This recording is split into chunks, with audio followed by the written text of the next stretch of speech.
What the man, you say you lying, Shane. Lying about what? You for real? My nigga, you reading a book? You think you better than me, my nigga? Man, hey! What up? This nigga reading a book! Nigga trying to improve his life. Nigga a dork. Boy, you is a bitch, man. What all the beat the words in you, boy? My nigga! Yes, sir! Throwing your life away like the rest of us, huh? Choppers, Glocks, ARs, oh, that. Hey! Hey, yo! What up? Rich Clinton! Say you swear to God. Yeah! Man, that nigga cool as a My bitch. nigga! You ever felt like you just didn't fit in?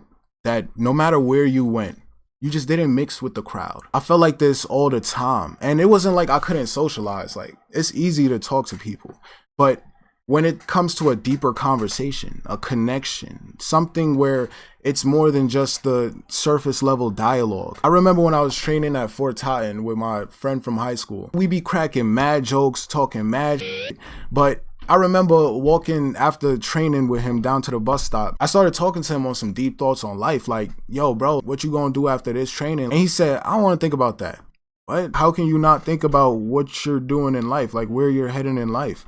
And he said, nah, I'll think about that when I get older. Why not think about it now? And I started watching his character. What motivated him as a character? I saw that he was more interested in socializing and chasing women rather than searching for purpose or cultivating a philosophy of life. My friend was focused on chasing illusions, chasing things that's outside of himself instead of developing himself. And the way how you develop yourself is not with anything external, it's with your perception, it's with your knowledge, your intellect. Realize this fundamental thing within people is that people become attached to identities that stop their development because they found a comfortable way of being in life that doesn't require any challenges. Someone who doesn't challenge themselves has a weak character. That means anything can break them emotionally. And I started seeing a pattern within people, that the people who tried to fit in the most, they had the most anxiety because they were uncomfortable with themselves. They were uncomfortable with who they were.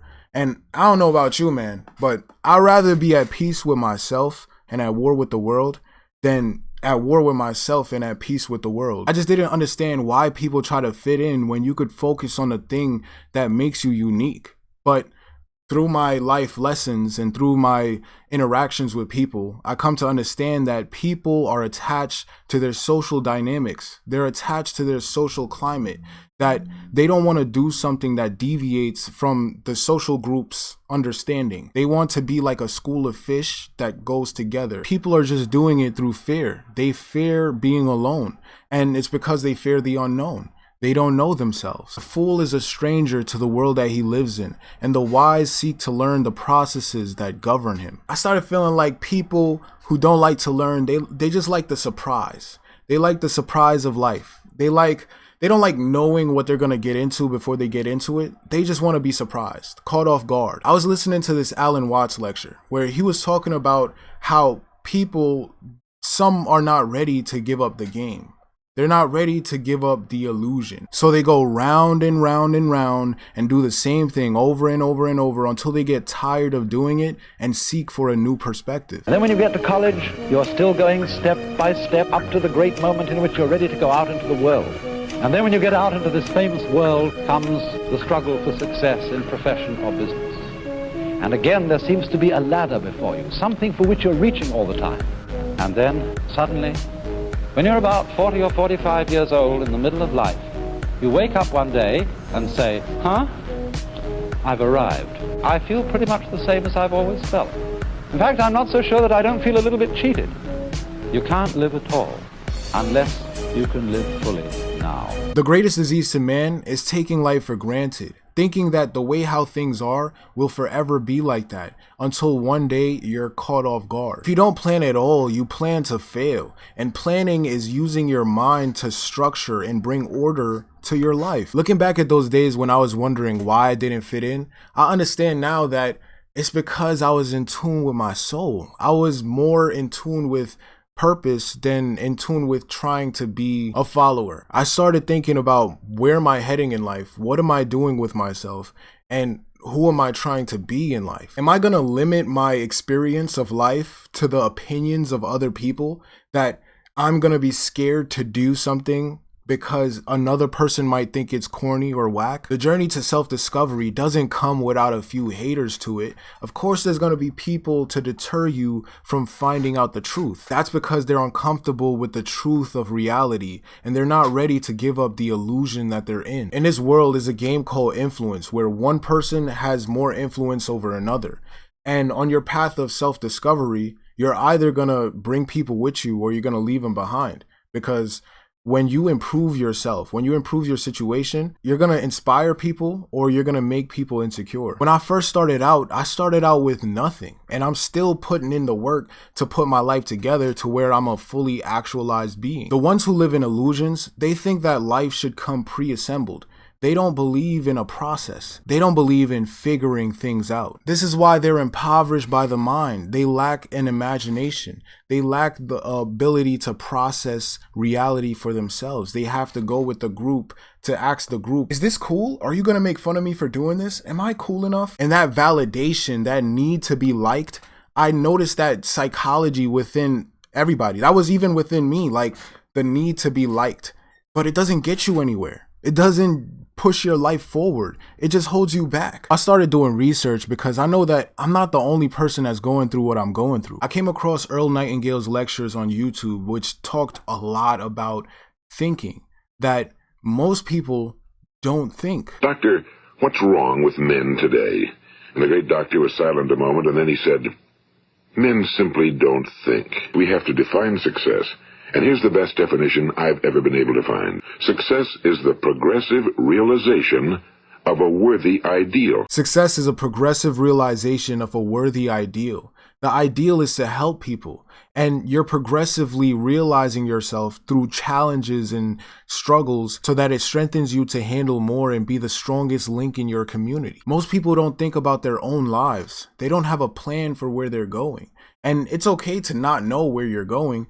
The whole point is to figure it out. You're figuring out, you're finding your way through the darkness. Instead, some people choose to conform to the darkness and attack anybody that's pursuing the light within them. When you try to fit in, you're dwindling your light. You're just becoming another cliche within the movie of life, another character that's similar to a previous character that spawned out before. These are like non-playable characters, people who are not developing their character and imitating the characters of the world. And these types of people lack major self-awareness and even refuse it. They rebuke the self-awareness because the lie is more comfortable than the truth. And this is the psychology of most people. We set up a hidden camera experiment to see if this woman would stand up at the sound of this tone, simply because everyone else is. You might be thinking you'd never go along with this. Or would you? After just 3 beeps, and without knowing why she's doing it, this woman is now conforming perfectly to the group. But what happens if we take the group away? Now she's alone, the crowd is gone, and nobody is watching her. What do you think she'll do? Watch what happens when we introduce another outsider who doesn't know the rules. For a noon appointment. Have a seat and they'll be out in just a couple minutes. Great, thanks so much.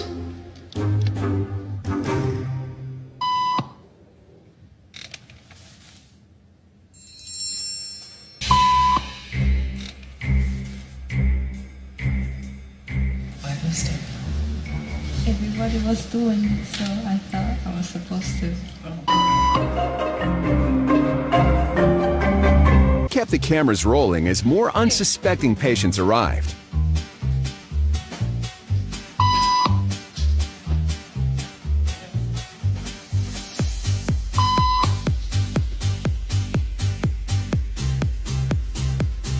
And slowly but surely, what began as a random rule for this woman has now become the social norm for everyone in this waiting room. See how everybody was just falling in line with what was going on? It reminds me of a Drake bar. He said, everybody's fake now. You could crack the code. You could crack the code by just thinking a little bit more than the average person. I don't care what you think, as long as you think.